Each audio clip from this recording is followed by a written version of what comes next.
Salut à tous, on se retrouve aujourd'hui pour analyser Canet OM 16e de finale de Coupe de France. Une nouvelle fois après Carquefou, Grenoble, Andrézieux, Quevilly, Gueugnon, l'OM s'incline contre Canet 2-1 et sombre encore plus dans la crise la veille du premier entraînement de Jorge Sampaoli qui a dû apprécier ce spectacle désastreux. On va analyser le match tout au long de cette vidéo en s'intéressant au jeu, au top et au flop et aux notes des joueurs. Vous pouvez nous suivre sur Twitter et Insta, on y est actif, les liens sont en description. Si notre contenu vous plaît, vous pouvez aussi vous abonner et laisser un petit pouce bleu, c'est super important pour le développement de la chaîne. N'hésitez pas aussi à rejoindre le Discord pour parler de l'OM avec notre communauté de passionnés. Comme d'habitude, n'hésitez pas à nous donner votre avis sur le match avec vos tops et vos flops, vous aurez les miens tout au long de cette vidéo. On commence directement par la compo de Nasser Larguet, 4-4 de losange au coup d'envoi avec des changements dans la compo, Pelé dans les buts, Nagatomo à gauche, Lirola à droite, Alvaro Etxaeta Tsar pour la charnière, Camara en 6 associé à Gay et à Encham au milieu, Payet est lui placé en 10 avec devant lui le duo Milik-Germain. J'aurais aimé voir Luis Enrique au coup d'envoi pour ce match de Coupe de France, ça donne de la confiance, du temps de jeu, mais Nasser Larguet ne l'a pas entendu de cette oreille. Pour entrer dans l'analyse, la première mi-temps est catastrophique à mon sens, très peu de situations offensives de notre côté alors que les amateurs de Canet font une très bonne première mi-temps, de l'envie, c'est le match de leur vie, une bonne organisation défensive et en exploitant très bien les ailes en mettant en danger Lirola et Nagatomo. Pendant 30 minutes on se procure quasiment aucune occasion, toujours très peu de précision sur les coups de pied arrêtés, on se fait punir sur un super coup franc de Jérémy Posteraro qui met une lucarne côté gardien. On a quand même du mal pendant une bonne dizaine de minutes encore avant de se réorganiser en 4-3-3, Germain et Payet sur les ailes pour changer le 4-4 de losange qui n'a pas très bien fonctionné avec beaucoup de mal sur les côtés. Encore une fois, l'OM propose le même jeu offensif contre une équipe de joueurs amateurs, certes surmotivés, mais ça suffira pas à justifier une première mi-temps d'aussi piètre qualité. Espérons que Sampaoli arrive à imposer un style de jeu offensif parce que là c'est d'une tristesse. Évidemment l'égalisation avant la mi-temps fait du bien, ça évite de douter trop longtemps, mais c'est la seule phase de jeu selon moi du côté marseillais. Centre parfait de Germain pour Milik qui fait un très bon appel premier poteau et qui transforme. On se contentera pas de ça, la première mi-temps doit vraiment être analysée puisque c'est très grave de proposer aussi peu de choses quand il y a 3 divisions d'écart entre deux équipes et qu'on joue avec une équipe remaniée mais qui reste de qualité dans l'ensemble. C'est pas la Nationale 2 qu'on aligne ce soir. Au retour des vestiaires, toujours aussi catastrophique, les transmissions y a rien qui va, aucune coordination dans les appels, une équipe vide de toute substance. Canet va même marquer le deuxième but et honnêtement j'ai pas les mots, c'est difficile de faire une analyse ce soir tellement la déception est grande. Encore une fois l'OM nous déçoit, aucun rythme dans le jeu, pas d'intensité, ça se paye cash. Finalement quand je repense à mon avant-match d'hier où je demandais une large victoire aux joueurs pour reprendre du plaisir, reprendre de la confiance, c'est tout le contraire, nouvelle défaite et surtout la confirmation que cet OM est plein de problèmes, même contre une N2 on n'arrive pas à s'imposer comme la meilleure équipe dans ce genre de match, aucun joueur sur cette pelouse n'a été digne de son rang ce soir, on revit le cauchemar d'Andrézieux une nouvelle fois, la liste s'allonge et j'ai terriblement honte, on n'aura pas su profiter de ce genre de match pour retrouver un peu de football, c'est simplement nul pour faire court, aucune coordination, on dirait que les 11 mecs ont jamais joué ensemble, je me demande quelle équipe était en National 2 ce soir, parce que j'ai de gros doutes, McCourt, est-ce que quand il voit et qu'il demande la Ligue des Champions, il regarde ce match-là, il a dit que le projet, il est ambitieux, des matchs comme ce soir, ça met pas la puce à l'oreille à un moment donné de se dire qu'on régresse, on progresse pas du tout, on reste dans notre médiocrité, aucun joueur n'est capable d'apporter ce supplément d'âme, pas de révolte, et je pense à Sampaoli, qui doit regarder le match ce soir et qui se dit que le travail est énorme à faire, rien à tirer de cette équipe qui nous fait honte une fois de plus, un niveau d'amateurisme exceptionnel contre une équipe qui en voulait, c'est là toute la diff. Bravo aux joueurs de Canet qui ont fait le match qu'il fallait contre une équipe de 11 touristes incapables de jouer au football et de proposer quelque chose. Je veux bien qu'on soit nul en LDC, ça c'est une chose, c'est le haut niveau. Je veux bien qu'on soit pas très bon en championnat, ça peut arriver sur certaines saisons et nous ça nous arrive quand même régulièrement, mais ne pas être capable de montrer un bon visage contre une équipe de N2, c'est une faute professionnelle. Il y a un moment où faut se respecter parce qu'on arrive à un point de non-retour où c'est un éternel recommencement et on s'enfonce encore plus dans le ridicule. On passe au top et au flop. Pour les tops je vais pas en donner ce soir étant donné la piètre prestation qu'on a proposée sur le terrain, une vraie honte et dans ce contexte aucun top n'est toléré. Pour les flops je vais en citer quelques-uns même si la plupart peuvent rentrer là-dedans. Nagatomo totalement dépassé sur son couloir gauche pendant tout le match mérite sa place dans les flops. Payet a été totalement absent, très peu de justesse dans ses passes, dans ses mouvements. Encham a eu des difficultés au milieu de terrain, il est sorti à la mi-temps sans forcément briller. L'entrée de Kaoui est pas terrible non plus, comme celle de Benedetto ou d'Enrique.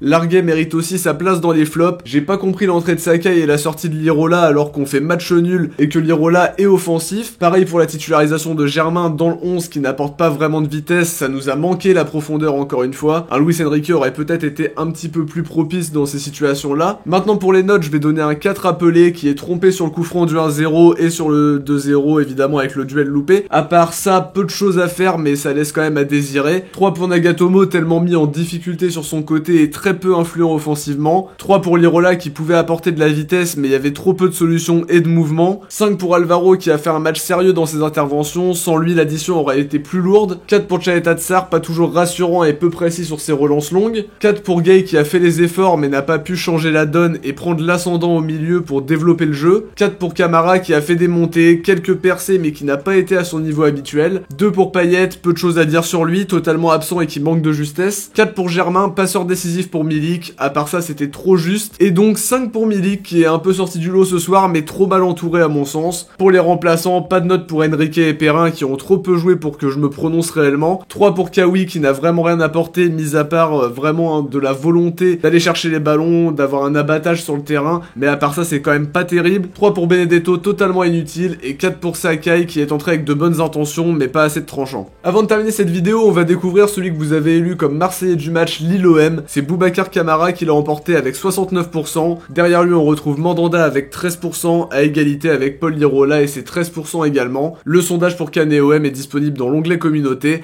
n'hésitez pas à aller voter. On arrive déjà à la fin de cette vidéo, j'espère qu'elle vous aura plu plus que le match en tout cas. Si c'est le cas, n'hésitez pas à nous faire vos retours en commentaire, à mettre un petit pouce bleu, vous abonner, partager. On se retrouve très vite pour l'actu OM et pour l'avant-match d'OM Rennes. Bon match à tous, ciao, portez-vous bien et surtout allez l'OM.